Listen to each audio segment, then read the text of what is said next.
మార్వాడీ సేటులు ఎప్పుడైనా అప్పుల పాలైనట్టుగా గాని వాళ్ళ వ్యాపారములో నష్టపోయినట్టుగా గాని విన్నామా? ఖచ్చితముగా ఉండదు. వేరే రాష్ట్రము నుంచి ఇక్కడికి వచ్చి వ్యాపారము చేసినా కూడా ఒక్కరోజు కూడా నష్టపోయినట్లుగా చరిత్రలోనే ఉండదు. ఎందుకంటే ప్రతిరోజు వాళ్ళు వినే స్తోత్రం రుణ విమోచన నరసింహ స్తోత్రం. రుణ విమోచనము అంటే అప్పుల బాధల నుంచి బయటకి రావడం అని అన్నమాట. అప్పుల బాధలను తీర్చే నరసింహ స్తోత్రం భక్తి శ్రద్ధతో అందరూ ఒక్కసారి వింటే కూడా విన్న రోజే అప్పులన్నీ తీరిపోతాయి. ఇంకా ఇతరులకి మీరు ఇచ్చిన అప్పులు కూడా తిరిగి వచ్చేస్తాయి. అలాంటి ఒక అద్భుతమైన నరసింహస్వామి స్తోత్రం ఇప్పుడు వీడియోలో చూద్దాం. ఓం ధ్యానం వాగీసాయస్య వదనే లక్ష్మీర్యస్య చ వక్షసి యస్యాస్తే హృదయే సంవిత్ తం నృసింహమహం భజే. దేవతా కార్య సిద్ధ్యర్థం సభాస్తంభ సముద్భవం శ్రీ నృసింహం మహావీరం నమామి రుణముక్తయే.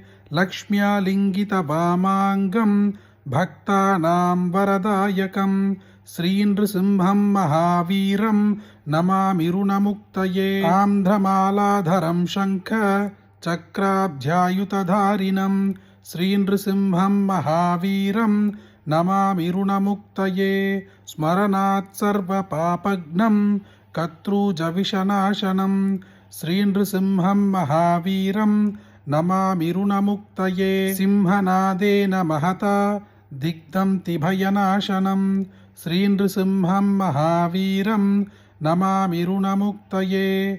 ప్రహ్లాదవరదం శ్రీశం దైత్యేశ్వర విదారిణం శ్రీ నృసింహం మహావీరం నమామి రుణముక్తయే. క్రూరగ్రహైః పీడితానాం భక్తానామభయప్రదం శ్రీ నృసింహం మహావీరం నమామి రుణముక్తయే.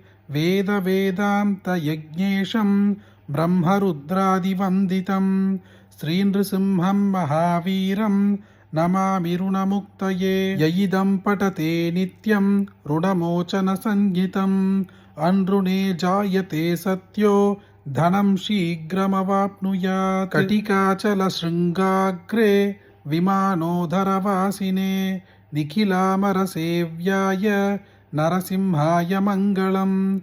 ఉదీచీరంగ నివసత్ సుమనస్తోమ సూక్తిభిః నిత్యాభివృద్ధ యశసే నరసింహాయ మంగళం. సుధావల్లీ పరిష్వంగ సురభీకృతవక్షసే కటికాద్రినివాసాయ శ్రీ నృసింహాయ మంగళం. సర్వారిష్ట వినాశాయ సర్వేష్టఫలదాయినే కటికాద్రినివాసాయ శ్రీ నృసింహాయ మంగళం. మహాగురు మనఃపద్మ మధ్య నిత్య నివాసినే భక్తోచితాయ భవతాత్ మంగళం శాశ్వతీ సమాహ. ఎటువంటి కష్టాన్నైనా ఇట్టే తీర్చగల ఈ నరసింహస్వామి స్తోత్రం మీరొక్కరే వింటే సరిపోతుందా? మీకు తెలిసిన అందరికీ షేర్ చేయండి. ఈ వీడియోని లైక్ చేయండి. మళ్ళీ ఇంకొక వీడియోలో కలుద్దాం. జయ జయ శంకర, హర హర శంకర.